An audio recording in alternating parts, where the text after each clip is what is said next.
All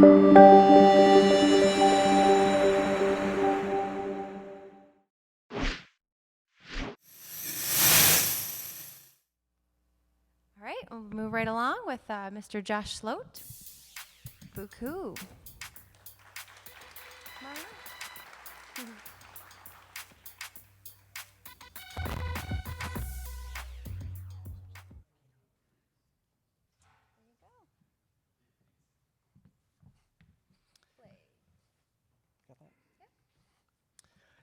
Hi, my name is Josh and I'm the co-founder of Bookoo.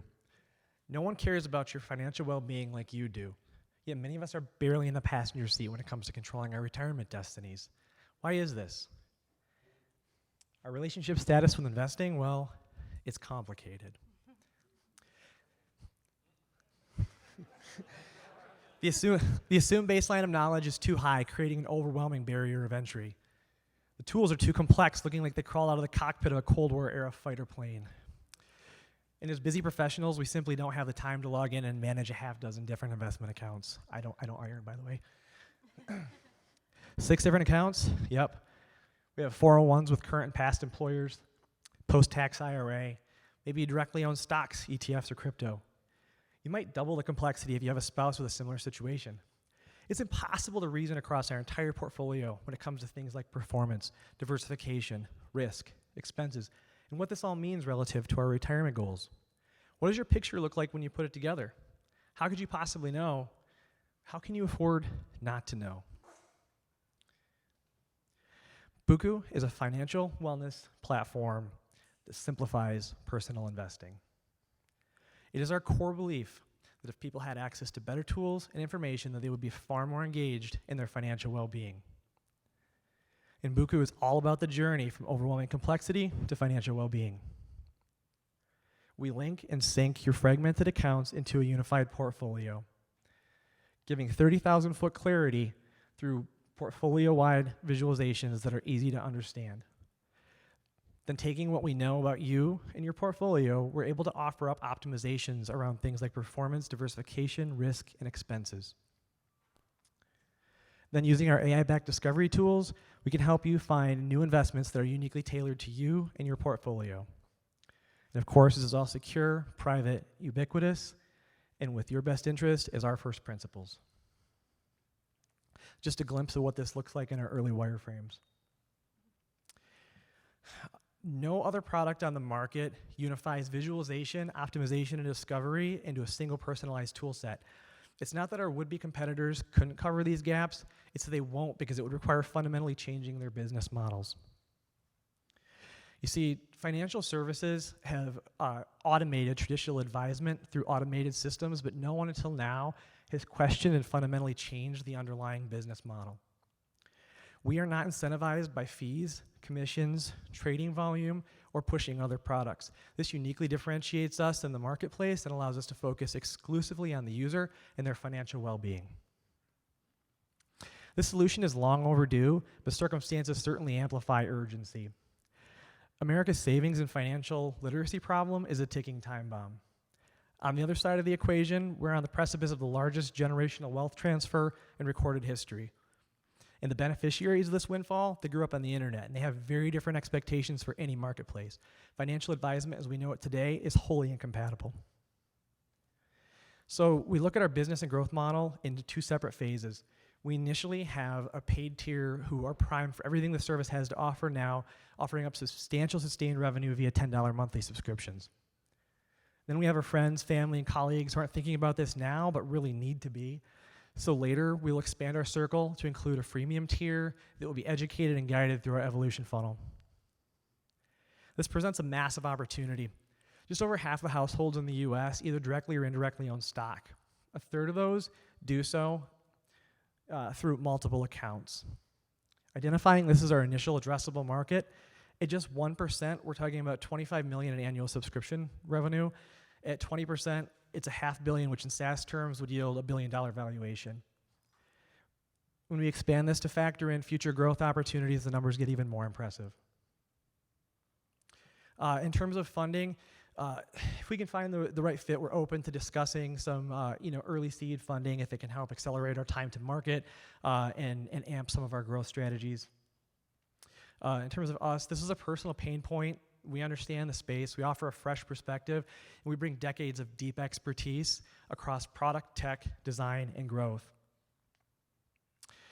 We believe that by building this future self-saving bridge, we can empower many millions with the freedom and well-being that comes with controlling their financial destinies. Thank you, and I look forward to your questions.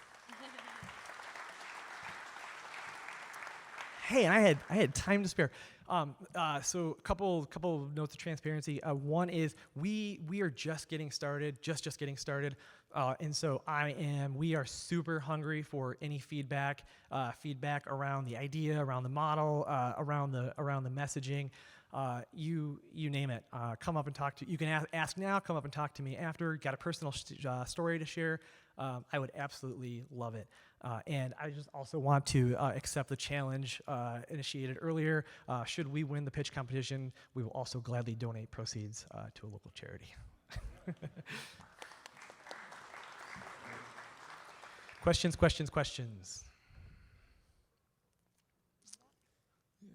In the back.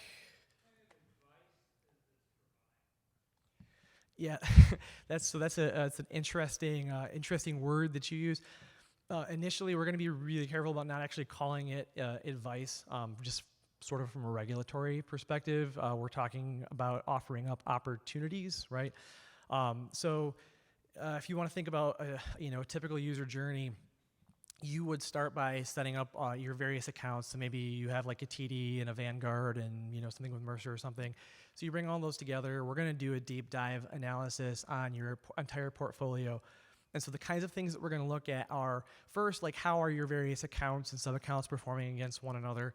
And then we can start to look at things like risk. So what's your stated risk tolerance? What's your age? How far are you away from retirement? What's your actual risk look like relative to your preferred risk and maybe where you should be relative to retirement goals? We can start to look at things like diversification across all of your accounts. Are you really, really weighted in one sector or another? And we really going to do deep dives on expenses. So what accounts, what funds are really creating a massive negative impact on your long-term potential, and then we're able to surface opportunities. Say that you maybe have an ETF that's really spendy, and we find one that has a really similar composition but a really low expense ratio and a similar return. We're gonna show you that. So it's really like leveraging the power of the cloud and data-driven decision making to surface better opportunities that are going to give you hopefully a better return long term. Gentleman sitting next to.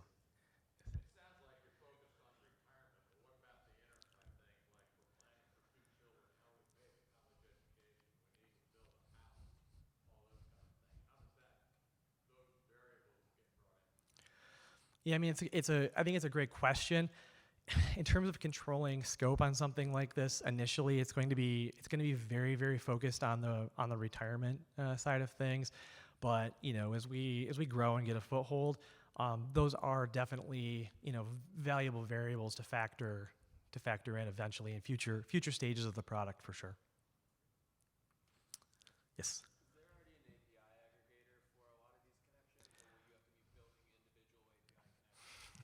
So, when trying to get to market very quickly, right, preference is to, rent if possible, next buy, and then only build if absolutely necessary. So it's going to be likely a combination of renting and building. I don't want to get into all the specifics because there are some IP concerns that we would get into there, but no, I'm not going to have to build all of this from scratch.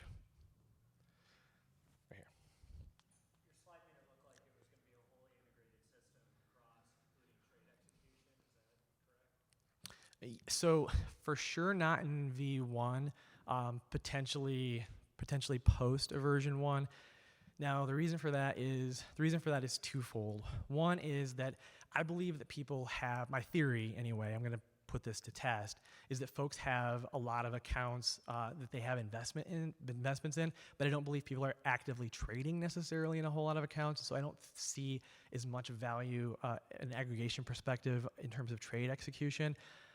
The other side of it is, in terms of hindrances to getting to market, once you start getting into the trading side of things, that's a massive lift in terms of the regulatory side. And I really don't want that standing in the way of an MVP. So I'm going to kind of go out without and test my theory on the aggregation side of it.